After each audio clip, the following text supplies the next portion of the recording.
Hi everyone, Stjepan here. I'm going to play another 15+10 rapid training game.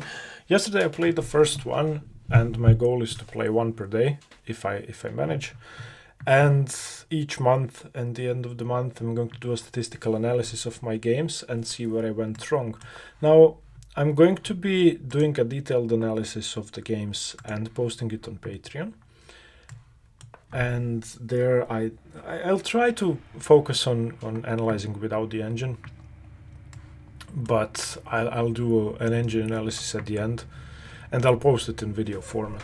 So we have a Rossolimo Sicilian with knight d4, which I know exists, but I'm not sure what the move is about. So for the moment, if I take takes, if I go d3, he has queen a5, winning my bishop.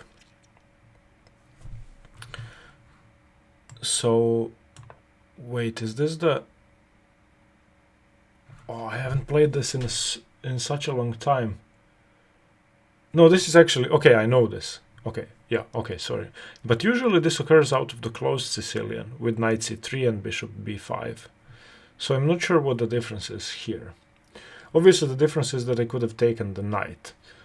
But after knight c3, knight c6, bishop b5, knight d4, if bishop c4, then they still play e6. I know it because I played this with white and with black. But after knight f3, what's the difference? I don't know what the difference is. I think my knight on f3 is better than having a knight on c3.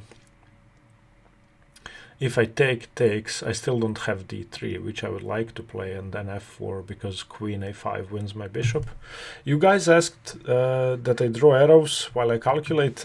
I'm not really happy to do that because it sort of, well, makes the whole thing easier, but for this one here. So if I take and he takes, and if I play d3, when my bishop was on b5, he could have played queen a5 check, where I don't have knight c3 defending my bishop because d takes c3.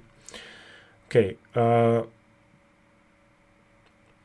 now that my bishop is on c4, I could do that, but he plays d5. Okay, I got a message saying that Lichess will restart in 5 minutes. I don't know if that means that my game will end. I hope it doesn't. Okay, he wants to play b5. I want to play f4, so we are just playing on opposite sides of the board. I hope my game doesn't get... What does it mean that it's going to restart? I'll try to finish the game in 4 minutes, but I don't think I can. So I played f4 so that I can play knight f3 without blocking in my f2 pawn. And I have to play knight d2, knight f3 because there's a pawn on d4 and because I want to open up my bishop. So my goal is knight f3 and then bishop d2, bishop either a5 or b4, and then playing for either e5 or f5. Probably f5, trying to break open this structure. His bishop is not good because there's a pawn on d4. So let's develop first. Queen e1 is very common, going for queen h4 and knight g5, and then putting pressure on h7, and then if h5, my...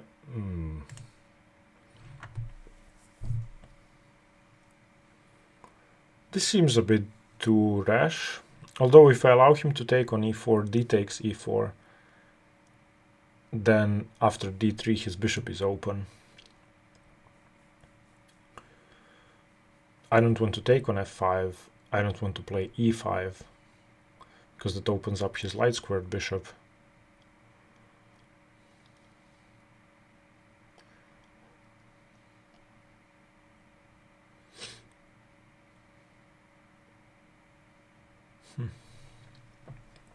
Okay, I'm not going to finish this game in 3 minutes and I'm not going to hurry. If Lichess restarts, then what can you do? And I hope it just comes right back. I don't know how long a restart takes.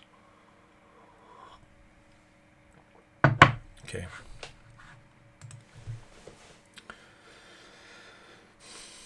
Okay, so I can play queen e1. I don't want to take. I don't want to advance my pawn. But if I don't do one of those two things, then he will get rid of my d3 pawn, which makes his dark squared bishop much better. I'm considering knight g5. and then a sacrifice on e6. After knight g5, if he takes my pawn, I could play bishop takes e6. And then if he takes with the pawn, I win his bishop with knight takes e6 because his queen is attacked and his g7 bishop is attacked. And if he plays, after knight g5, if he plays h6, I don't really want to take knight e6 first. So knight g5 can be met with h6, I think. So for now I'll just play queen e1, keep things flexible, give myself bishop a5 and bishop b4 and defend e4. I don't really mind trading off his d4 pawn for my b2 pawn if f takes e4, d takes e4, d3, c takes d3, bishop takes b2, rook b1 or rook d1. I think his d4 pawn is better than my b2 pawn. So Lichess will restart in 1 minute. Okay, now this is good, because after knight g5, if he plays h6, then I play bishop takes e6 check, and after d takes e6, knight takes e6, forking queen, rook and bishop, and winning material. This is now very strong for white, especially since I have queen h4 coming, if he doesn't do anything. Yeah, okay, this is just crushing. I get 2 pawns and the rook for knight and bishop. That's gotta be winning. Material wise.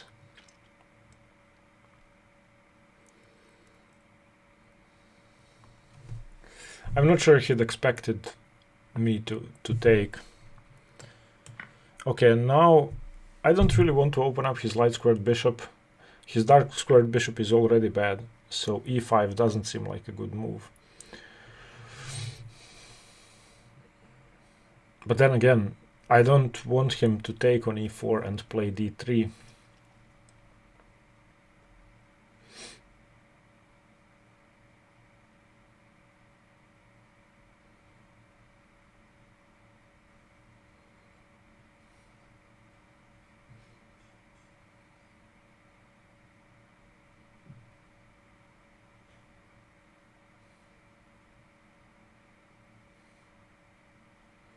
Okay, the message is not here anymore, so I hope that Lichess has either restarted and that there are no consequences, or that nothing's going to happen.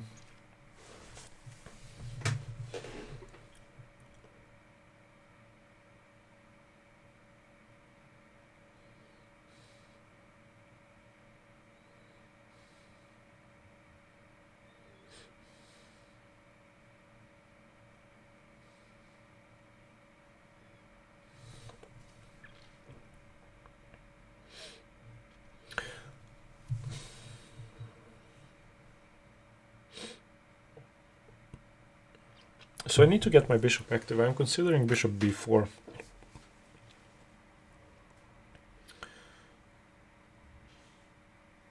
He does have the bishop pair, which is annoying, but as long as he has his pawn on d4, the bishop pair is not as powerful. So if I play bishop b4, he probably plays rook e8. And then I take the knight and play e5. Because if I play e5 first, then he has knight d5, which is very annoying.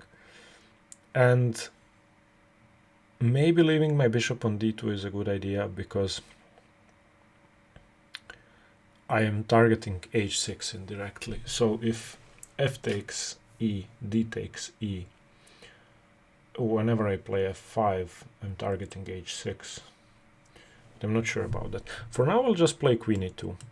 To make sure d3 is defended, so after fe, d3 is met with cd3 and I don't lose a pawn. He plays rook f7. Okay.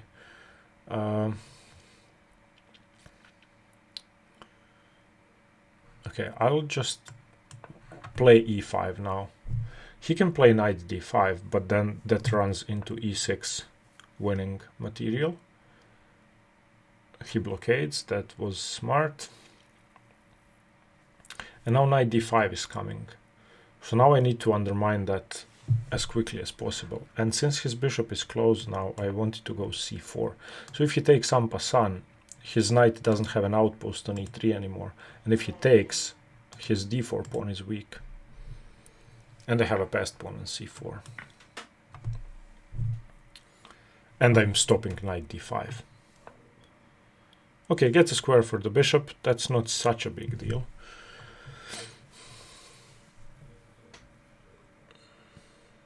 The knight could come into c6. That's okay. His pawn is weak. I need to get my pawn majority going. So, is bishop d3 ever a threat? I don't think so. d3 could be. d3 and then he wins my c4 pawn. So I need to defend first. And I think I should defend with my f-rook because I need to keep my stuff on the queen side. So I had to prevent d3. Now this runs into a tempo. So if d3, then queen f2 defends everything, stops knight d4. And if he doesn't do anything, then b5 gets my pawns rolling. So I have 2 extra pawns on the queen side, and I have a rook for 2 pieces. So if I'm going to win, I have to win by pushing my passed pawns. The good news is that nothing has happened to Lichess, and the restart meant nothing. So that's good.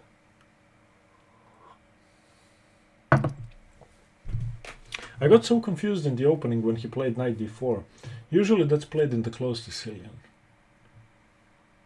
I don't know why it isn't played against the Rossolimo. I actually played the Rossolimo in 2 tournament games, and I never had that prepared. I never expected knight d4. So this is good. Okay, so now he puts pressure on my b4 pawn. I don't really want to play a3. I'm just going to chase the knight away with tempo. I don't think there was any use playing a3. I'll just play b5 and takes and then a4. If he plays knight b4, I don't really care. He can play bishop d3, chasing my queen away. That doesn't mean anything. Okay, and a4. I just need to get my pawns rolling. Bishop d3, I play queen f2, attacking the pawn. Or queen e1, attacking the knight. But after d3, his knight would then be protected and attacking my rook. If he plays knight c2 now, I'm not going to give up an exchange. But then again, how do I save it? Maybe I am going to give up an exchange.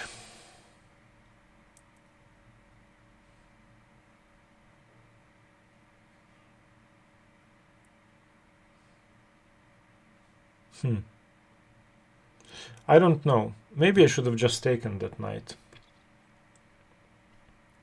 I don't think my bishop is as helpful when it comes to my pawn screening. Okay, now that's a good move, but there's a problem with this move. It's not attacking the b1 square anymore. So after knight c2, I have rook b1 without having to worry about my rook being attacked by the bishop. So after knight c2, rook b1, he plays something and I play a5. Yeah, okay, so this seems to have improved my position significantly. Now with this rook and with this queen and with this bishop, I don't think anything is stopping my pawns anymore.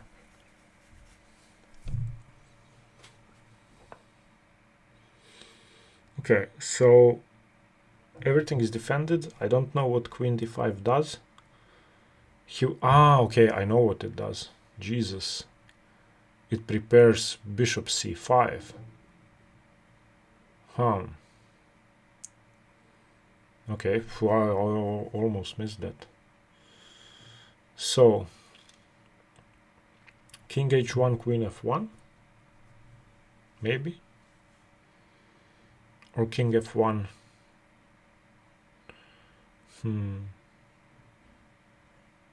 I think king h1, queen f1. Okay, no, I was wrong. His minor pieces are very active. I completely missed bishop c5.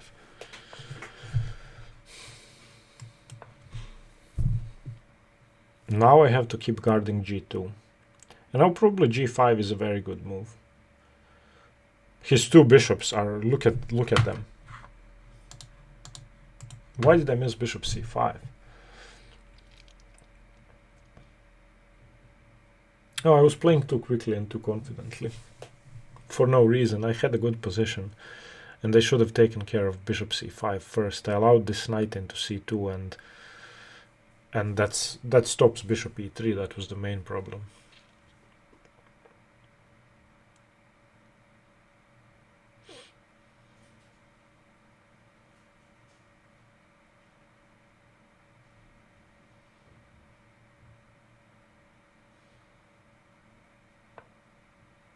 Ooh, I'm happy to see that, because that gets rid of one of his bishops. So, it also helps my knight move out of this awkward square. Or my rook move out of c1, because my rook wasn't doing anything on c1. Of course, if he takes, then I take with the rook.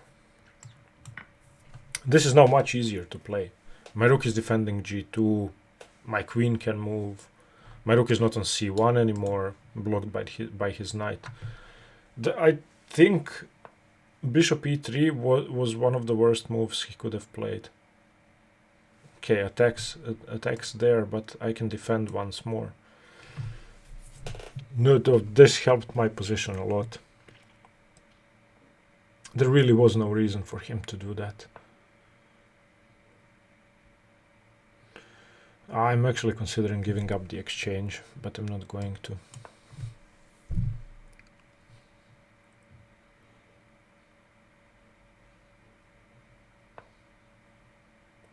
Okay, now it's time to get those pawns going.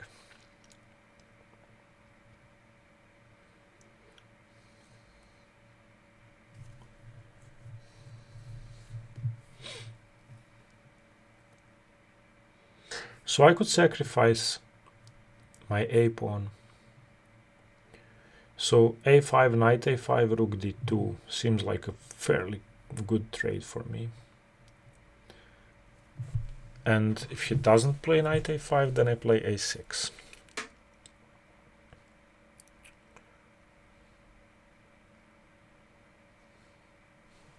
So I'll play a5.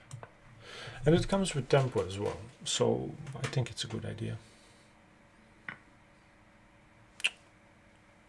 I just hung a rook. Oh, okay. Oh, okay, what happened? Oh, I missed that d3 is attacking my rook. Okay.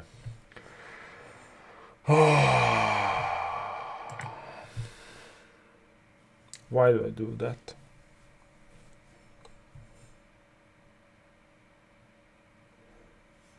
I didn't even see it.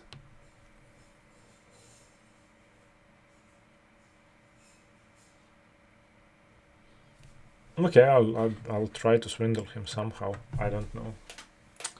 Jesus. Yeah, I'm sorry about that. I just missed it completely.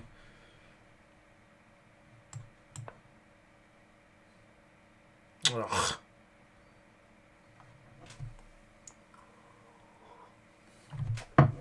Oh.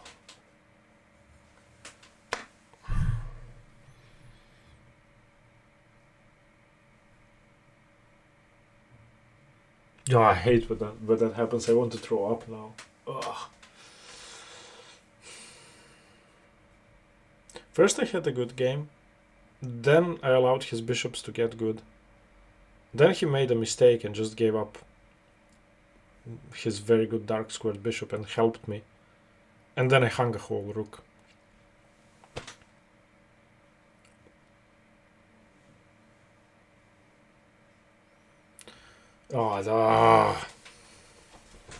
Okay, I have to calm down. There's still a chance to win this game. I have 2 pawns in the 6th rank.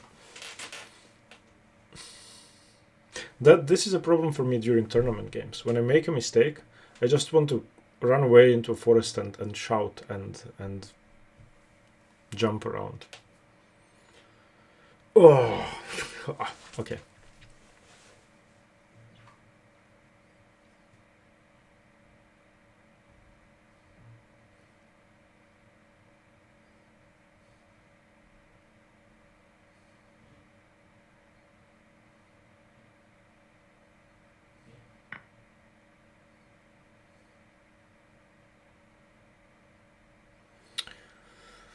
Okay, I'm not going to fall for that. If I take, queen takes, king takes, knight e3 wins, so I'm not doing that.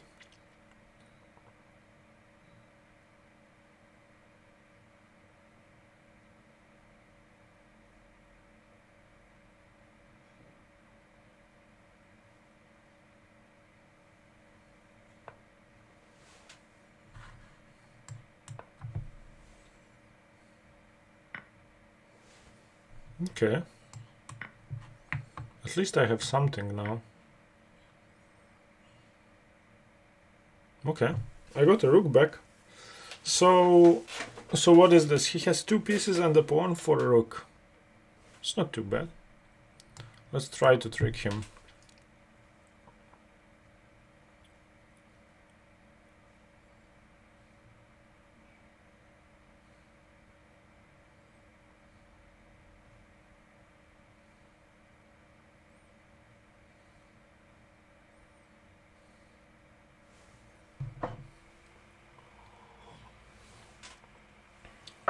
I still want to throw up, but... Wow.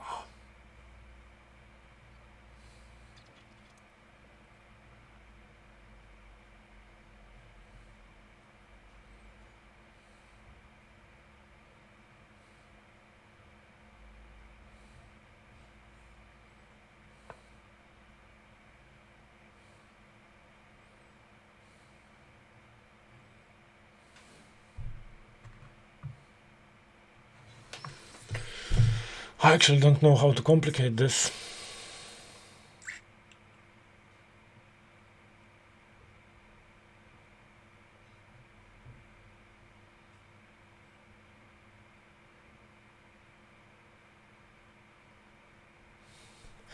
If I play king f2, he plays queen b6. If I play king f1, he plays bishop g2. And then after... Well, king f1, bishop g2, king g1, queen f3 doesn't do much, just loses the knight. So I'll play king f1. Knight e3 doesn't do much because I play queen e3. Queen b6 now runs into king c8, and after king g7, queen d7, bishop f7, e6, attacks the bishop, knight e3 check. King e2, knight takes d1, queen takes f7, king h8. Okay, I have to keep my queen on the dark squares because of knight e3 check. If I could only get my rook to b1, that would be nice.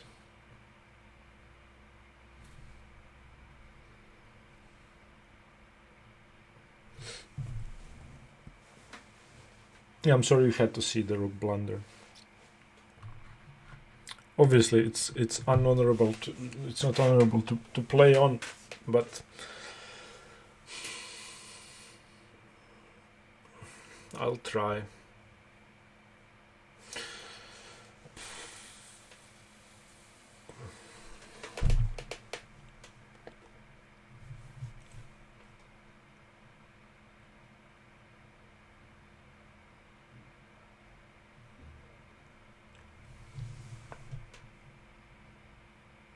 Okay, that's a good move. Doesn't allow a check and threatens knight e3. Double check. And if I play king g1 or king f2, then he plays queen b6, trading queens. Yeah.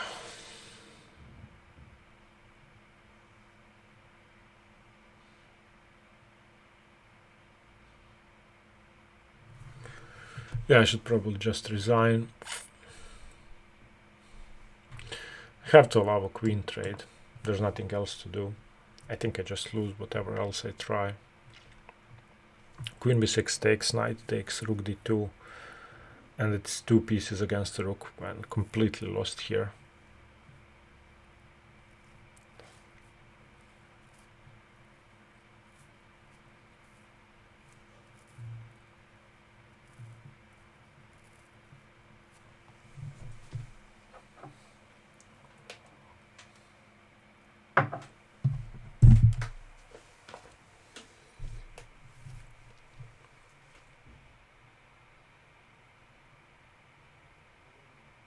He plays d3, and they talk about stupid things, and I don't see that he takes my rook.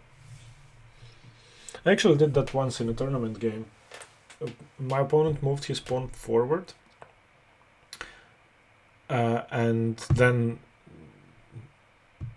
he was one square away from forking my king and rook with his pawn, and I just ignored it. And I calculated something for 20 minutes. I was really happy, and then he plays pawn check, and I resign.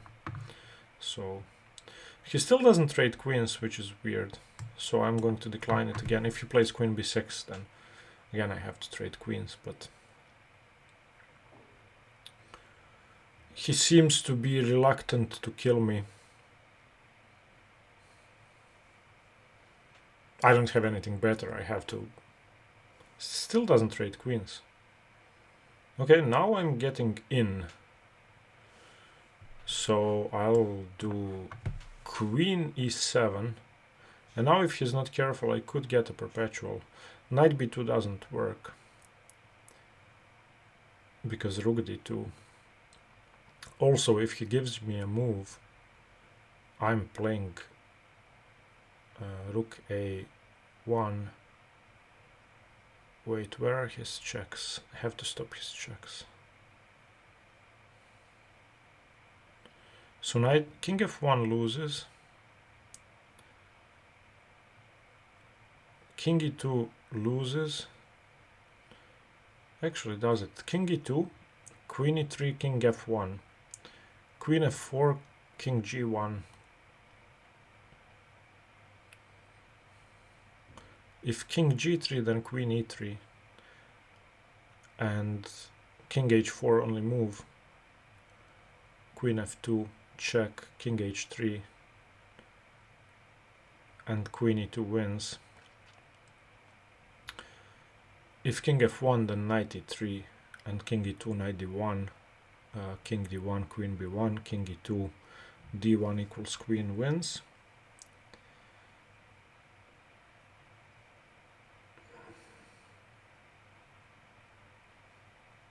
So I don't think I have anything better than king e2.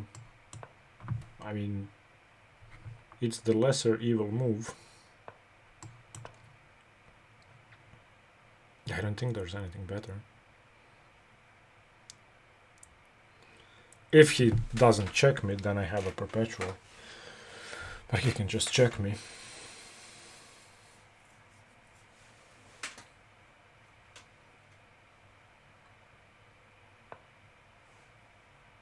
Oh yeah, he just wins my rook like that. Okay, I'll resign. Okay. Obviously I'm upset, but let's just see the game before I blundered.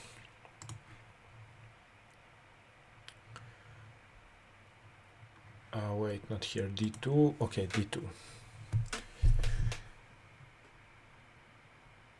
Okay, so this is where I just threw the game away. What should I do?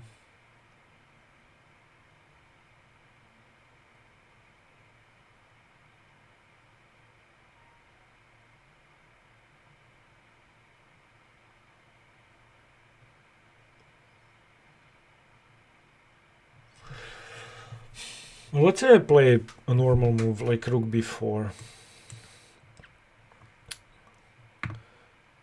He doesn't have an easy way to attack my rook.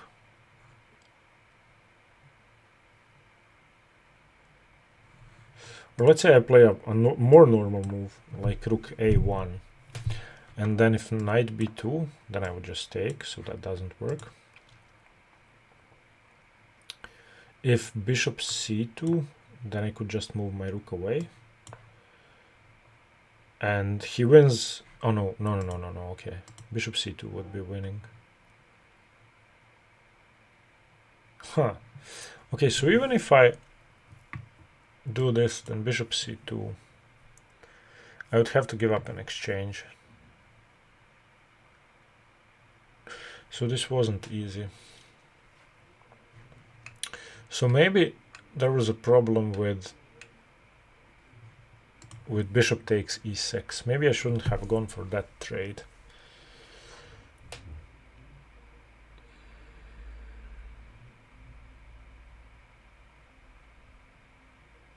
Then if I don't take on e6, then knight g5 was a mistake. So if I don't go for knight g5,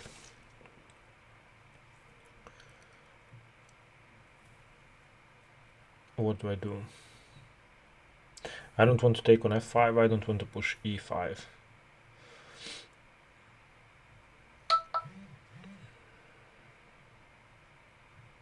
Okay, knight g5 doesn't seem bad. Maybe though I should keep my bishop instead of taking an exchange, because my bishop seems very strong.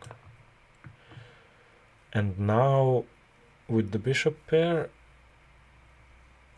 in exchange for 2 pawns, I traded off a knight for 2 pawns. No, I don't think I have enough.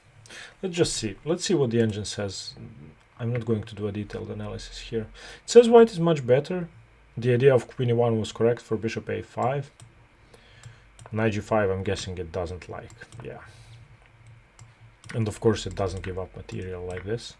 I thought this should be winning for white. It just seemed very strong.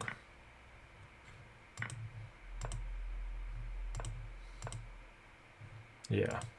Black seems to be just winning this. And c4 was a blunder. Wow.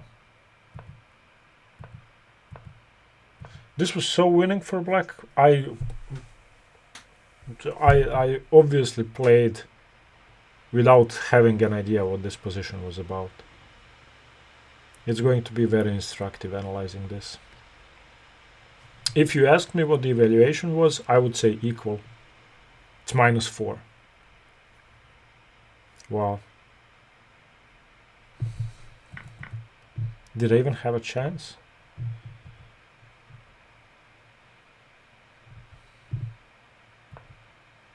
So knight b4, I play queen c4 and it's equal, or almost equal.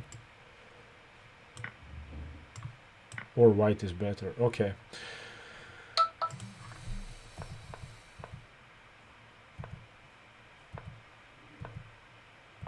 Wow.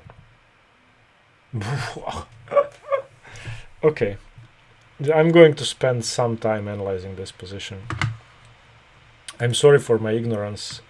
Sorry for my bad play. I will see you tomorrow with another game. This was just shameful. Bye. Stay tuned for more chess.